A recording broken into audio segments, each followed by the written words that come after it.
Hey, listeners of the First Draft Club, and hey, if you're watching on YouTube. Today we are talking about killing our darlings, or rather our non-darlings, how we navigate the fear of replacing something in our draft while we're revising, whether or not it's working.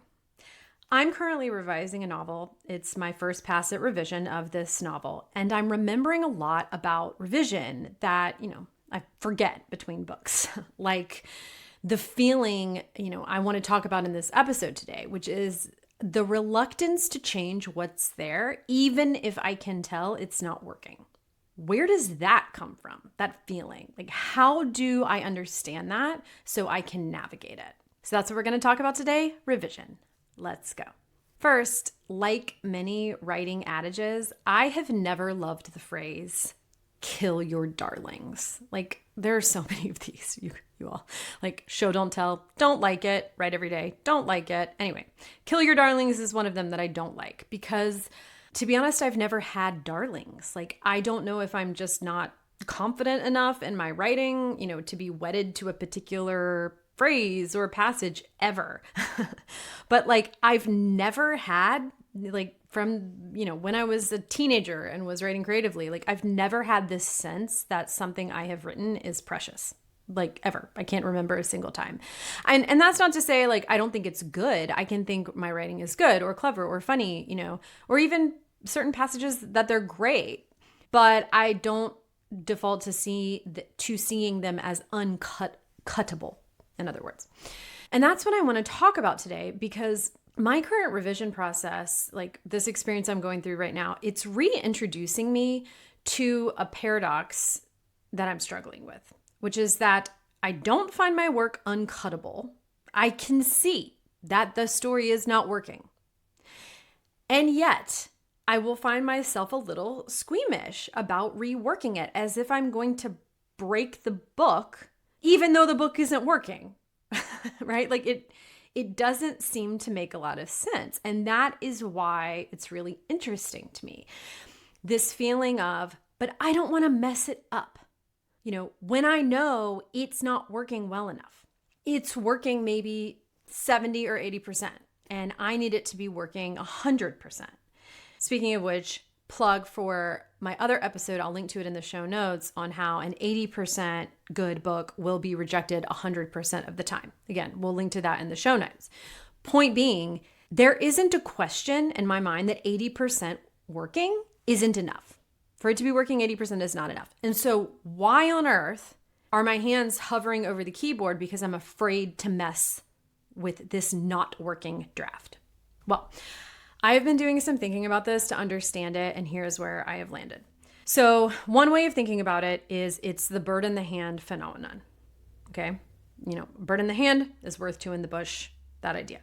It's the same reason why in my 20s, here we go, a dating metaphor. I love the dating comparisons to writing. In my 20s, it's like I would realize, I'm sure many of you have been there, like you realize a relationship isn't working, but I would also have this kind of nagging thought, like, but what if this is as good as it gets? Like, what if I don't find someone else and then I'm just alone? Isn't that worse? It's kind of like that.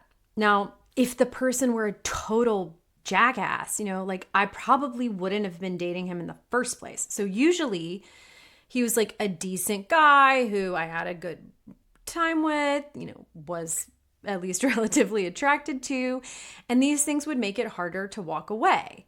I share that because similarly, if a draft purely sucked, if it was like 0%, 5% good, I imagine it would be pretty easy to scrap it. Like, that's embarrassing.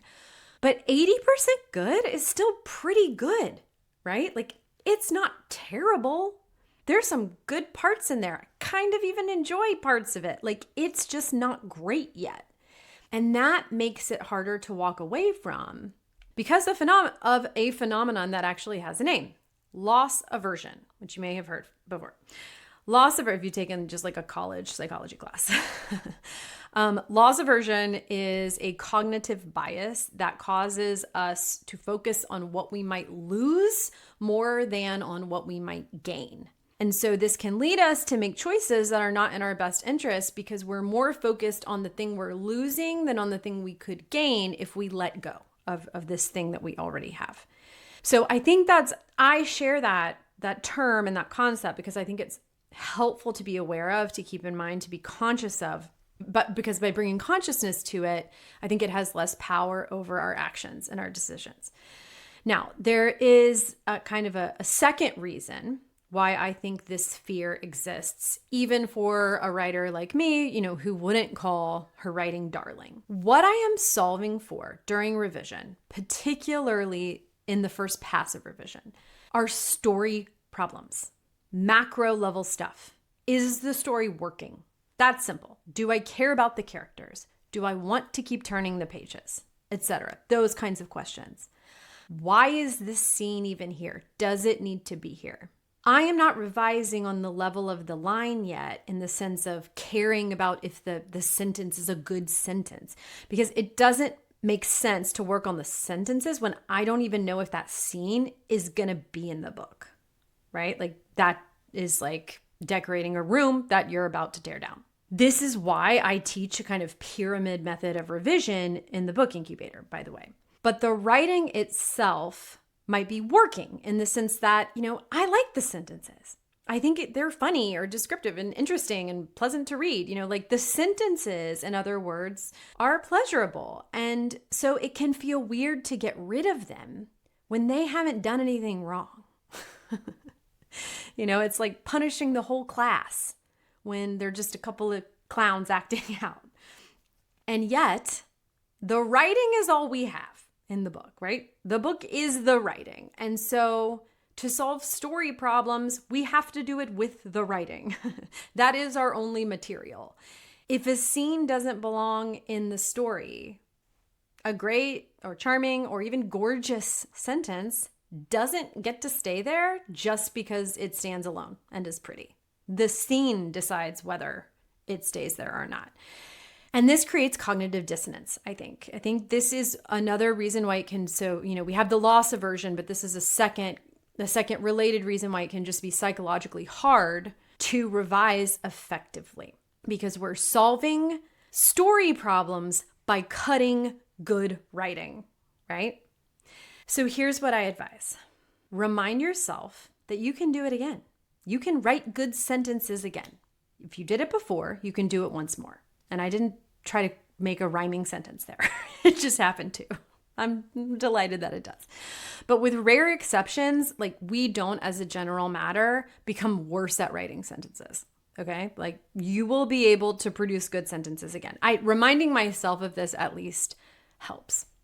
So to combat this kind of oppressive feeling of loss aversion, also work on cultivating a trust of your present and future self as much as your past self. Like you want to trust your present self to make calls on the story now, and you want to trust your future self to make the writing as good as it was in what will soon be your old draft, because you're revising. Okay, short and sweet episode today. I hope this was helpful, and I'll see you next time.